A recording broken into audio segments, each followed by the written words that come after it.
परमेश्वर के धन्य नाम की महिमा हो। प्रभात मनन के सत्र 2761 में आप सभी का बड़े प्रेम के साथ स्वागत करता हूं। आइए आज के मनन के लिए हम पढ़ते हैं प्रकाशित वाक्य अध्याय 3 पद 4। पर हाँ, सरदीस में तेरे यहाँ कुछ ऐसे लोग हैं जिन्होंने अपने अपने वस्त्र अशुद्ध नहीं किए। वे श्वेत वस्त्र पहने हुए मेरे साथ घूमेंगे क्योंकि वे इस योग्य हैं। सरदीस के उन चंद विश्वासियों से जिन्होंने अपने अपने वस्त्र अशुद्ध नहीं किए, प्रभु कहता है कि वे श्वेत वस्त्र पहने हुए प्रभु के साथ घूमेंगे। हमारे कल के मनन में हम ये बात देख चुके हैं कि यहाँ सूचित किया गया वस्त्र विश्वासियों के शरीरों को सूचित करता है, अर्थात जो विश्वासी अपने वस्त्र अशुद्ध नहीं किए वे वो है जिन्होंने संसार के पापों से बचे रहने की हर संभव कोशिश करते रहे।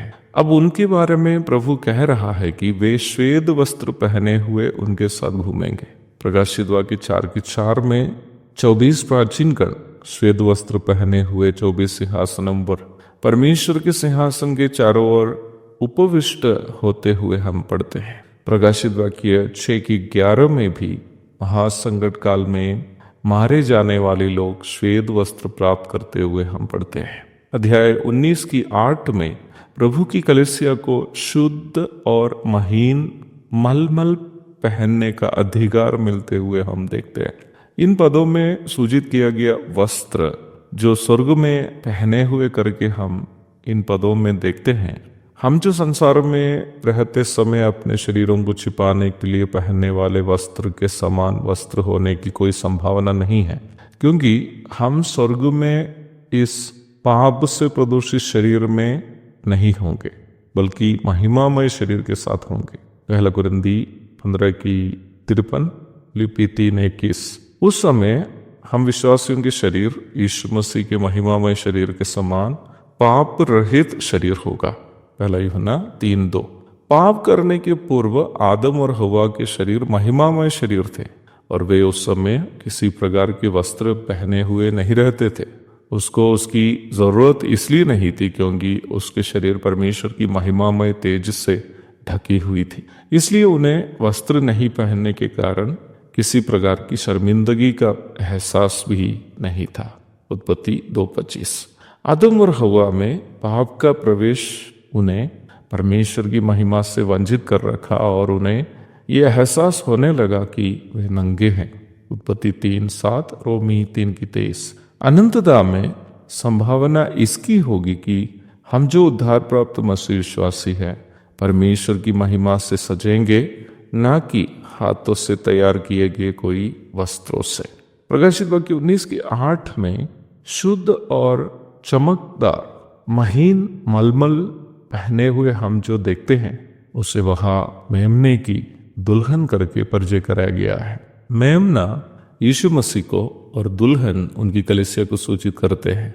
यूहन्ना 1:29, 2 कुरिन्थी 11:2, इफिसियों 5:32। सर्वलोकी कलीसिया अथवा दुनिया भर से उद्धार पाए हुए लोगों का समूह जिन्होंने पेंतकोस्त के दिन से लेकर यीशु मसीह के मध्याकाशीय आगमन के बीच में यीशु मसीह पर विश्वास किए, आत्मिक रूप में वे प्रभु की दुल्हन है। यीशु मसीह और कलीसिया के बीच का आत्मिक विवाह के बारे में हम प्रकाशित वाक्य 19:7 में देखते हैं।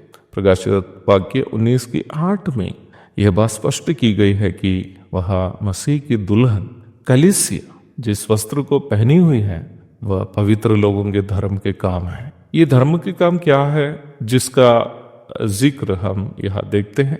धर्म के काम अथवा धार्मिकता के काम उन कार्यों को सूचित करते हैं जो प्रभु यीशु मसीह के स्वभावों को दिखाने हेतु कलीसिया इस संसार में किए हैं। न्याय व्यवस्था के सभी धर्म के काम केवल यीशु मसीह ही अपने जीवन में पूर्ण रूप में कर दिखा पाया था। जब हम यीशु मसीह के नमूने को अपने जीवन के द्वारा दिखाते हैं, हमारे द्वारा उन धर्म के कामों को हम दिखा रहे हैं जो न्याय व्यवस्था में लिखित है। शुद्ध महीन मलमल जो कलीसिया पहनी हुई है, हम जो प्रकाशित वाक्य 19:8 में देखते हैं, वह कोई साधारण वस्त्र नहीं है, बल्कि यीशु मसीह की महिमा में कलीसिया की भागीदारी को सूचित करता है। सरदीस के उन विश्वासियों को जिन्होंने वचन की सही शिक्षा को थामे हुए पाप करने से अपने आप को सुरक्षित रखे, उनके लिए प्रभु का प्रतिफल भी प्रभु की महिमा में उनकी भागीदारी है। एक और शुभ दिन की धन्य कामनाओं के साथ आज का मनन में यहाँ समाप्त करता हूँ।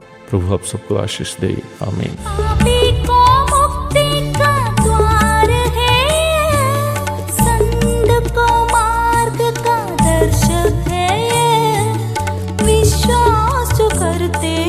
उसके लिए अनंत जीवन का साधन